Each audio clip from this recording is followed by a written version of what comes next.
ഉത്തർപ്രദേശ്, ബീഹാർ, ബംഗാൾ, തമിഴ്നാട്, ആന്ധ്രാപ്രദേശ്, മഹാരാഷ്ട്ര തുടങ്ങി പ്രധാന സംസ്ഥാനങ്ങളിലെല്ലാം പ്രാദേശിക പാർട്ടികൾ വൻ നേട്ടമുണ്ടാക്കി.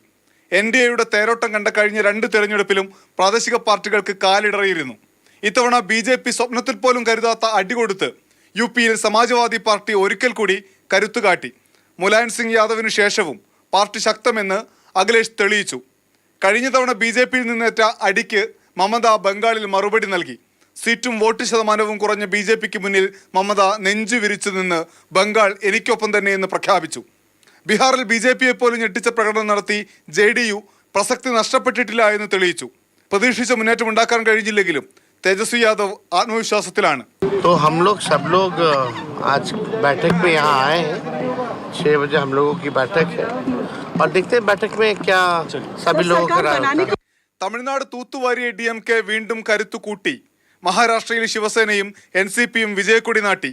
എന്നാൽ തമിഴ്നാട്ടിൽ അണ്ണാ DMK ഇത്തവണയും തോറ്റമ്പിയത് കാണാം. ഡൽഹിയിൽ BJP MPമാരെക്കാൾ ശക്തമായി മോദിക്കായി മുറവിളി കൂട്ടിയ BJDയും YSR കോൺഗ്രസും തകർന്നടിയുന്നത് കണ്ടു. ദളിത് പിന്നാക്ക വോട്ടുകൾ ഇന്ത്യ സഖ്യത്തിലേക്ക് ഒഴുകിയതോടെ UPയിൽ മായാവതി അപ്രസക്തയായി. വിജയിച്ചു കയറിയ ചന്ദ്രശേഖർ ആസാദ് UPയിലെ പുതിയ ദളിത് മുഖമായി വളർന്നേക്കും.